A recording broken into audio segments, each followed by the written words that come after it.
તો આજે આપણે બનાવશું શિયાળા સ્પેશિયલ દાળ ઢોકળી. પહેલા તુવેર દાળ લેવાની છે, એને આપણે કુકરમાં બાફવા મૂકશું. એમાં આપણે સિંગદાણા નાખશું, ત્યારબાદ આપણે પાણી એડ કરશું. મસાલામાં એડ કરવાનું છે હળદર, મીઠું એડ કરશું અને આને બાફી નાખશું.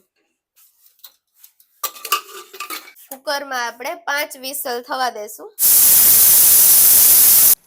વિસલ થાય ત્યાં સુધી આપણે ઢોકળીનો લોટ બાંધશું. 1 વાટકો લોટ લઈ લેવાનો છે, ઘઉંનો લોટ. ત્યારબાદ એમાં એડ કરશું આપણે અજમો, સ્વાદ અનુસાર મીઠું. મસાલામાં આપણે એડ કરવાના છે મરચું, ધાણા જીરું, હળદર. એમાં આપણે થોડુંક તેલ ઉમેરશું. થોડું પાણી એડ કરી અને લોટ બાંધવાનો છે.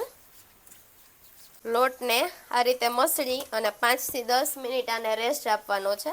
ત્યાં સુધી આપણે દાળ છે એની આગળની પ્રોસેસ કરીએ. જો તમારા હસબન્ડ પણ આટલા હેલ્પિંગ હેન્ડ હોય તો એની હેલ્પ લ્યો, ટેસ્ટ એનો વધારે બેટર આવશે.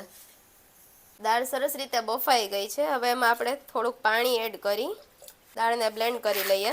હવે આપણે આગળની પ્રોસેસ ચાલુ કરીએ, ઢોકળીને વણવાની. આ રીતે ઢોકળીનો છે વણવાની છે અને રોટલી કરતાં થોડીક થીક એ રીતે આપણે ઢોકળીને રાખશું.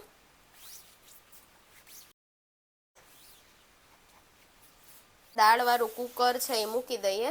એમાં આપણે એડ કરી દઈએ ટમેટાં, મરચાં, એડ કરીએ એમાં આદું, મરચું એડ કરશું. ત્યારબાદ એડ કરીએ ગોળ. હવે આપણે દાળ ઢોકળીનો વઘાર કરશું. તેલ એડ કરી દેવાનું છે, રાઈ, જીરું.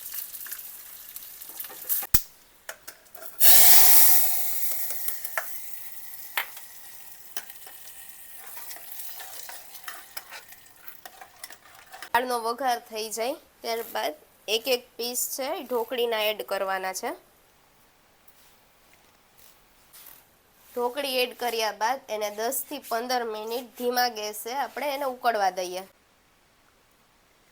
ઓનિયન અને આ પાપડ સાથે આ દાળ ઢોકળીનો ટેસ્ટ એકદમ ડિલિશિયસ આવે. તો એકવાર જરૂર આ ટ્રાય કરજો. ચલો ટેસ્ટ કરીને જોઈએ. બહુ મસ્ત બની છે.